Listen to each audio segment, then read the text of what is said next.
കേരളത്തിന്റെ മുഖ്യമന്ത്രിമാരുടെ യാത്രാശൈലികൾ എക്കാലത്തും ജനങ്ങൾക്കിടയിലും രാഷ്ട്രീയ വൃത്തങ്ങളിലും വലിയ ചർച്ചാ വിഷയമായിട്ടുണ്ട്. മുൻ മുഖ്യമന്ത്രിമാരായ പിണറായി വിജയനും ഉമ്മൻചാണ്ടിയും കാറിന്റെ പിൻസീറ്റിലിരുന്ന് ഭരണം നിയന്ത്രിച്ചപ്പോൾ പുതിയ മുഖ്യമന്ത്രി വി.ഡി. സതീശൻ തന്റെ പഴയ ശീലം കൈവിടാതെ കാറിന്റെ മുൻസീറ്റിലേക്ക് മാറുന്നത് സുരക്ഷാ ഉദ്യോഗസ്ഥരെ കടുത്ത ആശങ്കയിലാഴ്ത്തുന്നു. എന്നാൽ രാജ്യത്തിന്റെ പ്രധാനമന്ത്രി നരേന്ദ്രമോദിയും കാറിന്റെ മുൻസീറ്റിലിരുന്നാണ് യാത്ര ചെയ്യാറുള്ളതെന്നും അത് തനിക്ക് പ്രശ്നമാകില്ലെന്നുമാണ് സതീശന്റെ മുൻസീറ്റിൽ ഇരിക്കലിനെ അനുകൂലിക്കുന്നവരുടെ വാദം. മുൻ മുഖ്യമന്ത്രി പിണറായി വിജയന്റെ യാത്രാശൈലി തികച്ചും വ്യത്യസ്തമായിരുന്നു. കറുത്ത ആഡംബര കാറിന്റെ പിൻസീറ്റിൽ കടുത്ത സുരക്ഷാ വലയത്തിനുള്ളിലായിരുന്നു അദ്ദേഹത്തിന്റെ യാത്രകൾ. ജനങ്ങളിൽ നിന്നും അണികളിൽ നിന്നും കിലോമീറ്ററുകൾ അകലെ വലിയൊരു വാഹനവ്യൂഹത്തിന്റെ അകമ്പടിയോടെയുള്ള ആ യാത്രകൾ പലപ്പോഴും കടുത്ത വിമർശനങ്ങൾക്ക് വഴിവെച്ചിരുന്നു. എന്നാൽ VIP സുരക്ഷാ മാനദണ്ഡങ്ങൾ കൃത്യമായി പാലിക്കാൻ ഈ ശൈലി പോലീസിനേറെ എളുപ്പമായിരുന്നു. അതേസമയം ജനകീയനായ ഉമ്മൻചാണ്ടിയുടെ കാറിന്റെ പിൻസീറ്റ് എപ്പോഴും ജനങ്ങളാൽ നിറഞ്ഞിരുന്നു.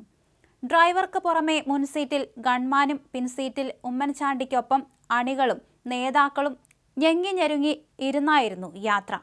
വണ്ടി നീങ്ങുമ്പോൾ പോലും ജനങ്ങൾക്ക് പരാതികൾ നൽകാനും അദ്ദേഹത്തോട് സംസാരിക്കാനും കഴിഞ്ഞിരുന്നു. സുരക്ഷാ ഉദ്യോഗസ്ഥർക്ക് ഇത് വലിയ ബുദ്ധിമുട്ട് സൃഷ്ടിച്ചിരുന്നുവെങ്കിലും ജനങ്ങളിലേക്ക് ഇറങ്ങിച്ചെല്ലാൻ ഉമ്മൻചാണ്ടി ഈ ശൈലി തന്നെയാണ് എപ്പോഴും ഇഷ്ടപ്പെട്ടത്.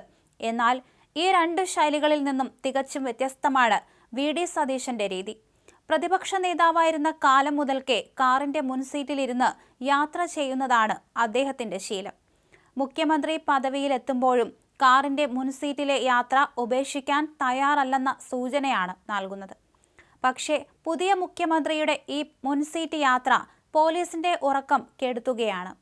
VIP സുരക്ഷാ പ്രോട്ടോകോൾ അനുസരിച്ച് രാജ്യത്തെ മുൻനിര പദവികളിൽ ഇരിക്കുന്നവർ കാറിന്റെ പിൻസീറ്റിൽ ഡ്രൈവർക്ക് തൊട്ടു പിന്നിലായുള്ള സുരക്ഷിതമായ കോർണറിലാണ് ഇരിക്കേണ്ടത്.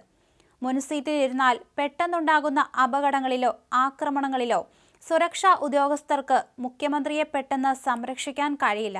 കൂടാതെ മുന്നിലെ ഗ്ലാസിലൂടെയുള്ള കാഴ്ച കൂടുതൽ വ്യക്തമായതിനാൽ ദൂരത്തു നിന്നുള്ള ആക്രമണ സാധ്യതകൾ വർദ്ധിക്കുമെന്നും പോലീസ് ഭയപ്പെടുന്നു. കടുത്ത സുരക്ഷാ ഭീഷണിയുള്ള VIPകൾ സഞ്ചരിക്കുമ്പോൾ അകമ്പടി വാഹനങ്ങളിലെ ഉദ്യോഗസ്ഥർക്ക് തങ്ങളുടെ തൊട്ടുമുന്നിലെ വാഹനത്തിന്റെ പിൻസീറ്റിലിരിക്കുന്ന വ്യക്തിയുടെ ചലനങ്ങൾ നിരീക്ഷിക്കാൻ എളുപ്പമാണ്.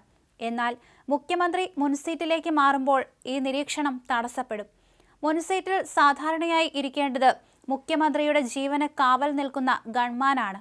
ഗൺമാനെ പിൻസീറ്റിലേക്ക് മാറ്റി മുഖ്യമന്ത്രി മുൻസീറ്റിലിരിക്കുന്നത് സുരക്ഷാ ക്രമീകരണങ്ങളെ ആകെ അട്ടിമറിക്കുമെന്നാണ് ഉന്നത പോലീസ് ഉദ്യോഗസ്ഥർ രഹസ്യമായി സമ്മതിക്കുന്നത്. ഇതിനു പുറമെ മുൻ സർക്കാർ ഉപയോഗിച്ചിരുന്ന വലിയ അകമ്പടി വാഹനവ്യൂഹം പൂർണ്ണമായും ഉപേക്ഷിക്കുമെന്ന സതീശന്റെ കടുത്ത പ്രഖ്യാപനം പോലീസിന് ഇരട്ടി തലവേദനയായി മാറിയിരിക്കുകയാണ്.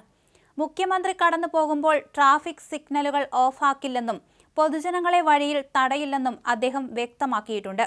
ഒരു പൈലറ്റും ഒരു എസ്കോർട്ട് വാഹനം മാത്രമായി മുഖ്യമന്ത്രിയുടെ യാത്ര ചുരുങ്ങുമ്പോൾ സാധാരണ ട്രാഫിക്കിൽ VIPക്ക് എങ്ങനെ സുരക്ഷയൊരുക്കുമെന്ന കാര്യത്തിൽ പോലീസിന് ഇപ്പോഴും വ്യക്തതയില്ല.